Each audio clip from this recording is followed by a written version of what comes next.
everyone. We are so glad that you are with us now at the end of the month of February. Time flies. I'm with my friends Jonathan and Sandy, who are also innovation coaches with Keep Indiana Learning. And we are so excited to continue our series talking about AI and now how it relates to special populations. So let's jump right in. I think this is a topic we are all three pretty passionate about. So we have some great resources to share with you.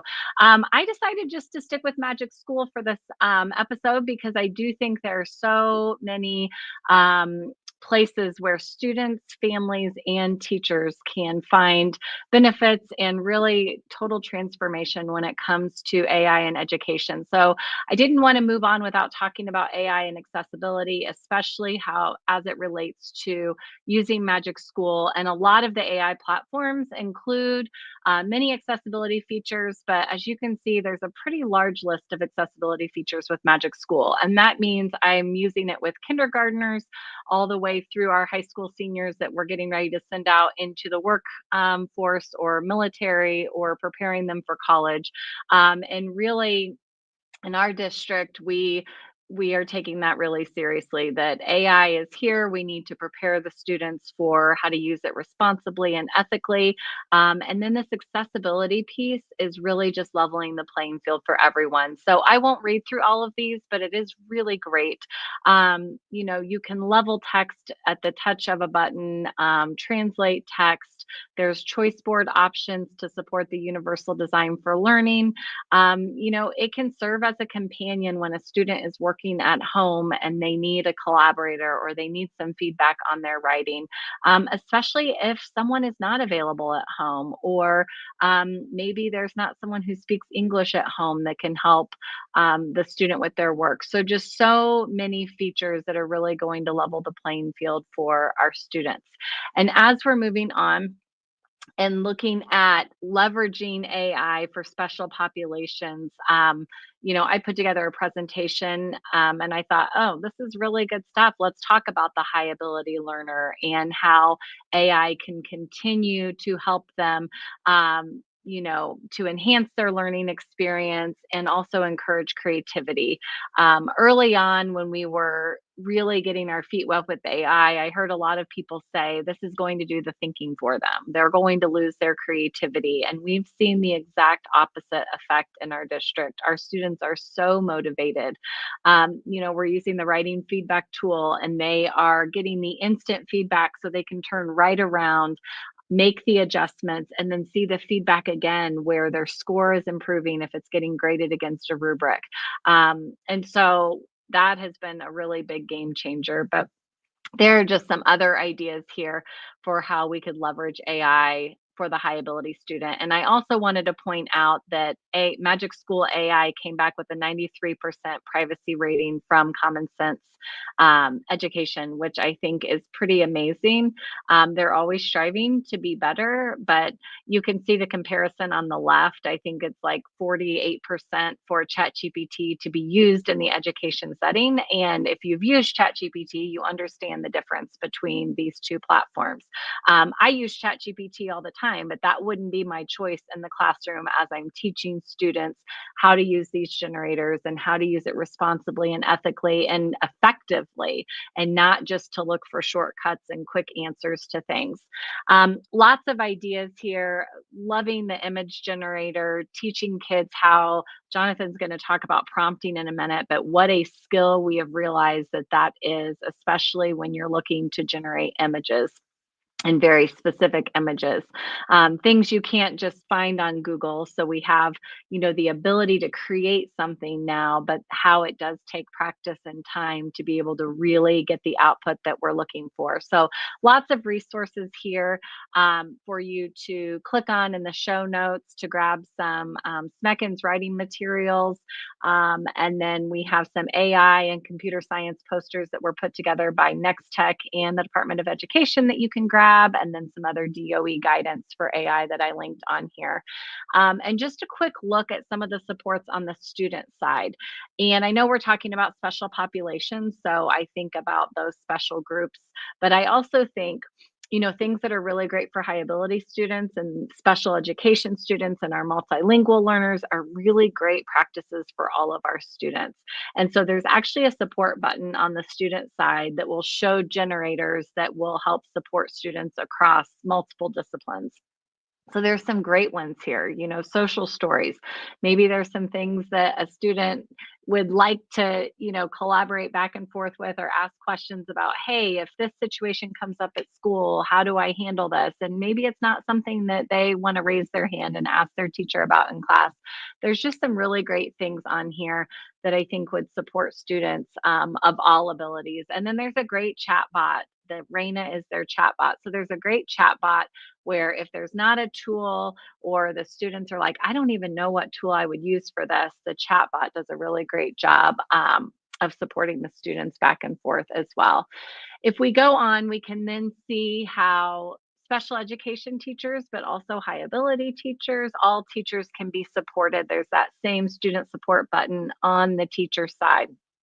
So, there's a new one called classroom management. So you can describe a challenge that you're having with classroom management and then get suggested solutions. I think that that is really great. So many times, we can't run down to a colleague to talk to them about a problem we're having in the classroom. But if we have this instant collaborator as a teacher, as an educator, to just be able to grab some ideas, because maybe it's not the exact idea I'm looking for, but maybe it's going to jog another idea and I'm going to be able to move forward with changing something about my classroom management to support my learners. So lots of things here. And then when I'm using Magic School and I'm like, I don't even know where to get started, there's a button on the teacher side called the tool recommendations button.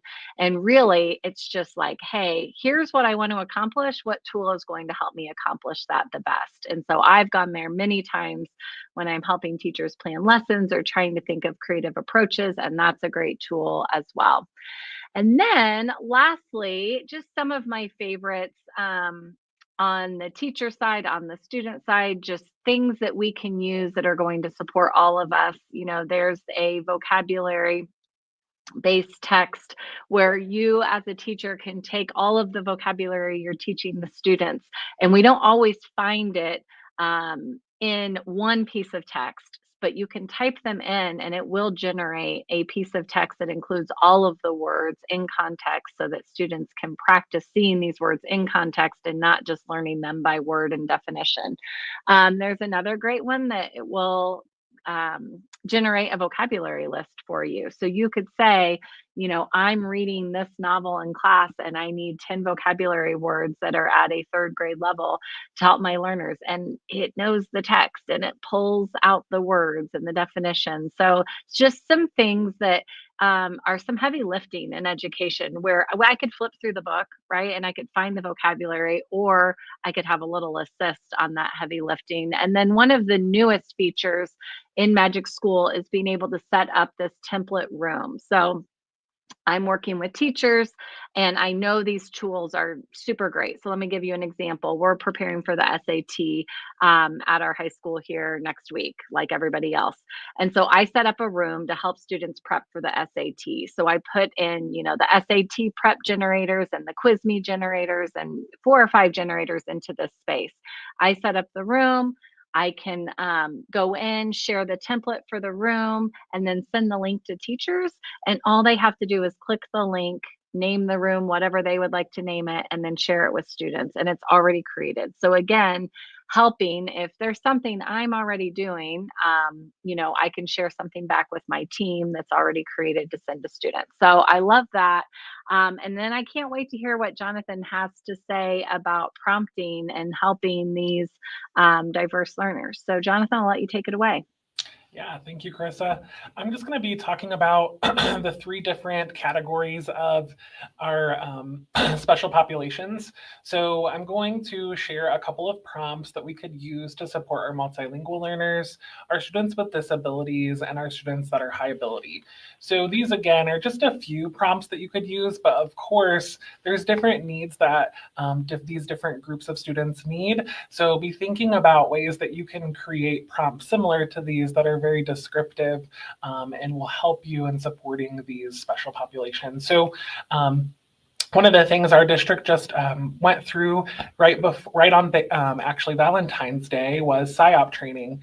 And so part of PSYOP training, that was a big aha for a lot of our teachers, where we were doing a great job with content objectives, but not such a great job with creating language objectives.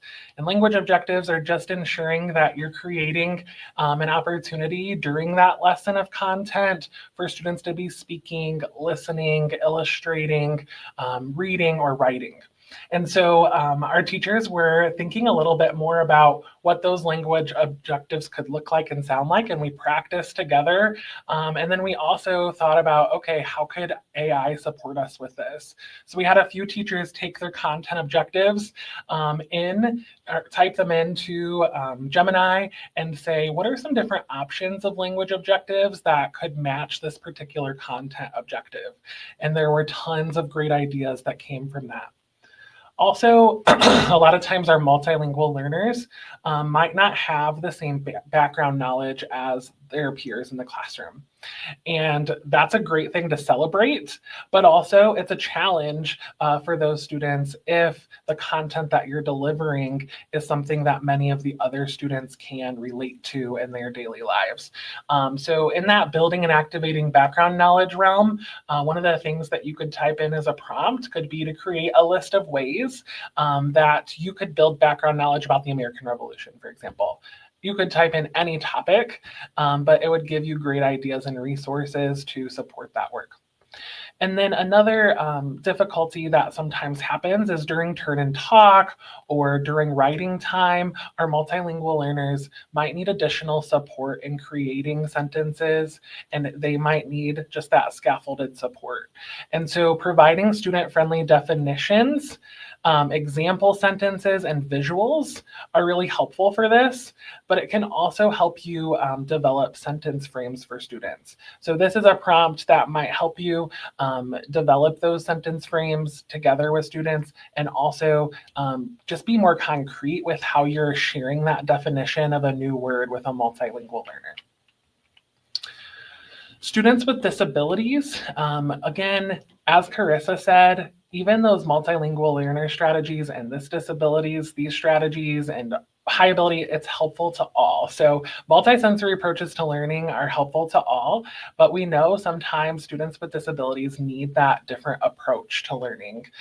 So you could type in something like, create a list of multisensory approaches that can be used in instruction to support students with multiplication of fractions. I know sometimes it's difficult for us to think about lots of different ways to show concretely some of those more complex things in math.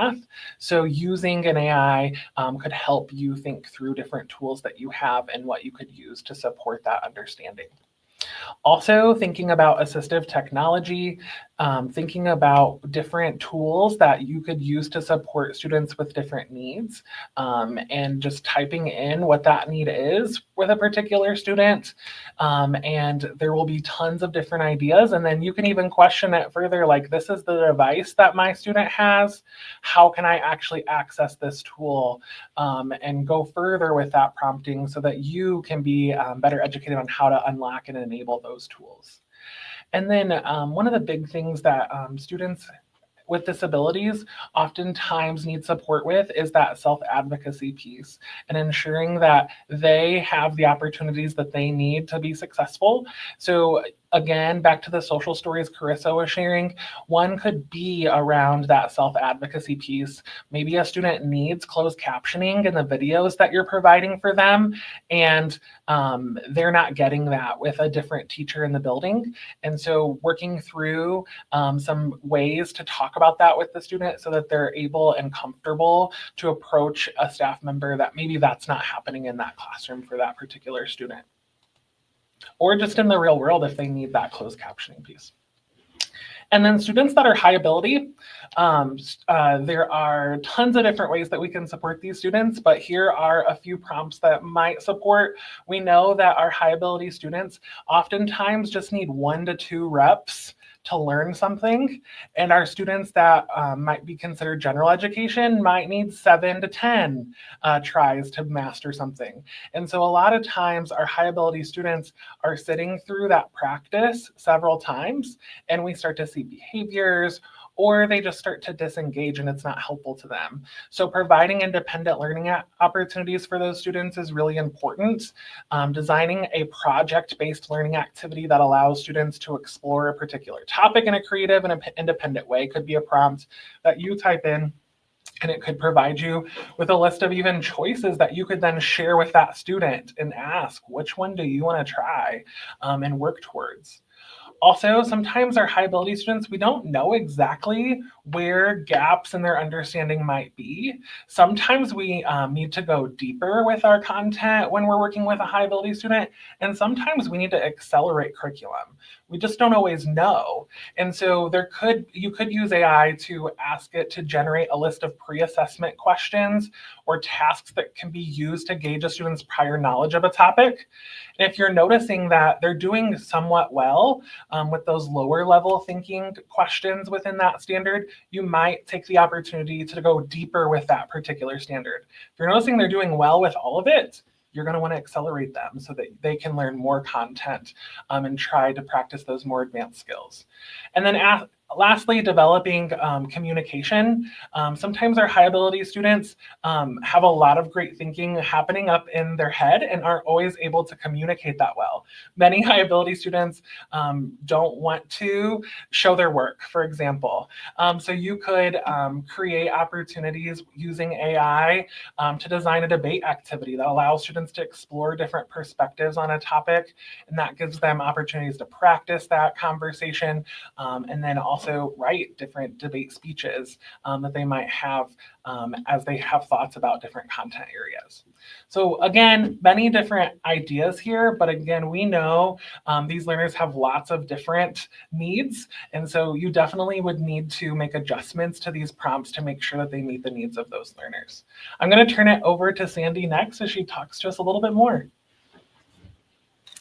Awesome stuff, Karisa and Jonathan. I think, Karisa, what I love that you mentioned is how we can use AI to support our students that may not get the same support or that equal support at home. We know that we always want parents to be involved and family members to be involved, but there are just some of those situations with oftentimes with our special populations where they don't get that support at home. So how we can help kiddos utilize AI for that support. And then also, Jonathan, I love that you said it, and then Karisa said it as well, is that idea of partnering AI with SIOP, knowing that SIOP is really best practices for all.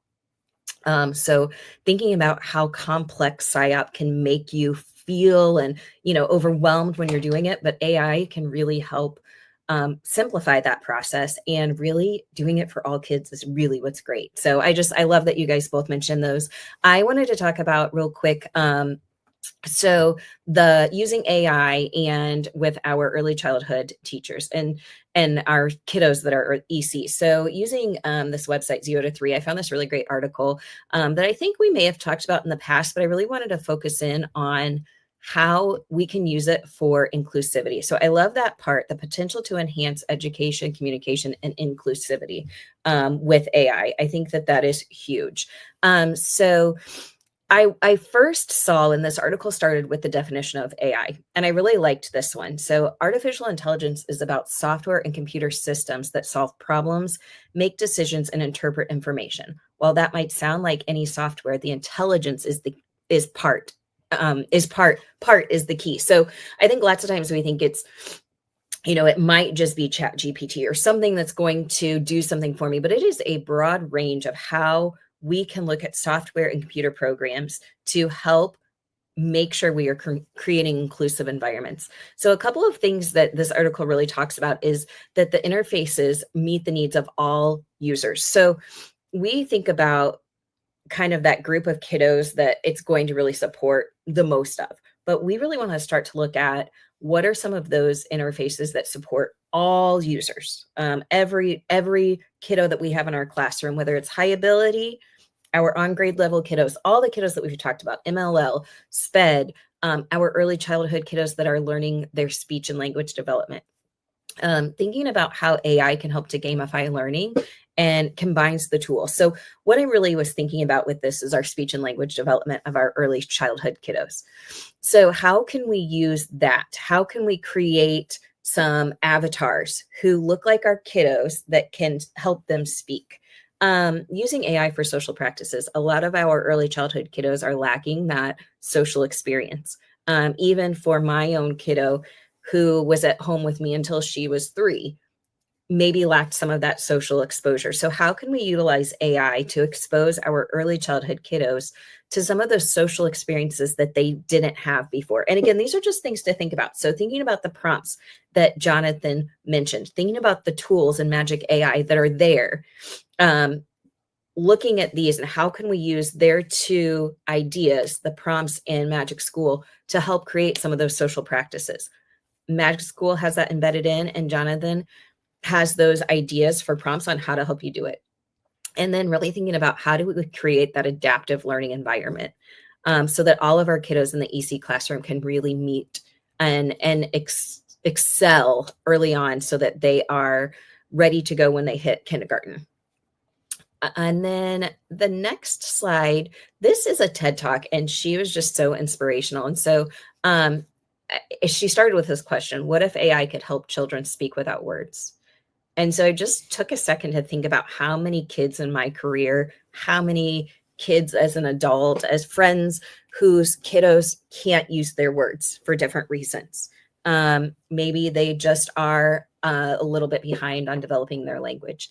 Maybe they have been in an environment where they, from 0 to 3, they weren't around other kids that helped develop that, or they didn't have the opportunity to have books read to them all the time.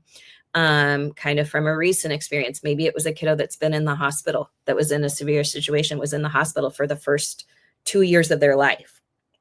They didn't get that exposure to the language. And then what about those kiddos that have a disability that they're not able to speak? So this article, or this TED Talk, she was just so great about talking about how AI can help with those kiddos that don't have words, whether their language is not clear enough to be understood. She talked about one kiddo that he has this language, but it's not clear. So there's an app or a tool called Voice It that understands and translates that speech with that disorder by learning the kiddo, and then it changes it into words that can be understood.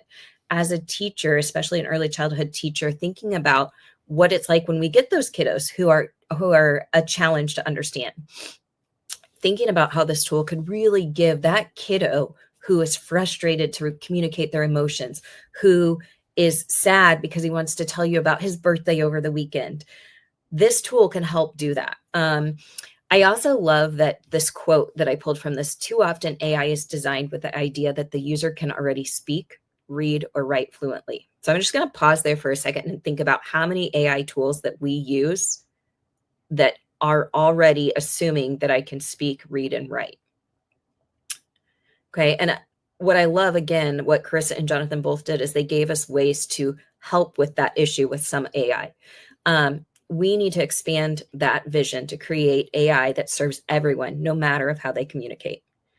And again, I'm thinking about some recent experiences. I was actually just at the Apple store with somebody who was blind, and he was helping us check out, and watching him utilize his iPhone to help us check out using AI. That is what we need to be thinking about: is how can we reach all learners, all kiddos, all adults with AI. So she really had me thinking about that, thinking about how AI, how many kids go through life misunderstood. We have kiddos coming in the morning that are frustrated, that kiddos that don't have that language, that can't communicate. AI can help with that. And then really thinking about those kiddos, how we can use all of our body to help kids learn how to communicate using AI. So using your eyes for tracking. A lot of those tools that we have seen that have been around maybe for a while, but are so more advanced now that we have the current technologies of AI to help with those different tools. So just really keeping in mind as we're doing this, as we're thinking about supporting early childhood kiddos, how can we make sure that all kiddos get a voice? and how can we find those tools and teach those tools at a young age so that when they become adults, they're able to communicate their wants and needs very clearly with confidence. All right, and that wraps up our AI. Next time, we're going to be talking about AI with tutoring and intervention. So MTSS, how can we help our kiddos at home?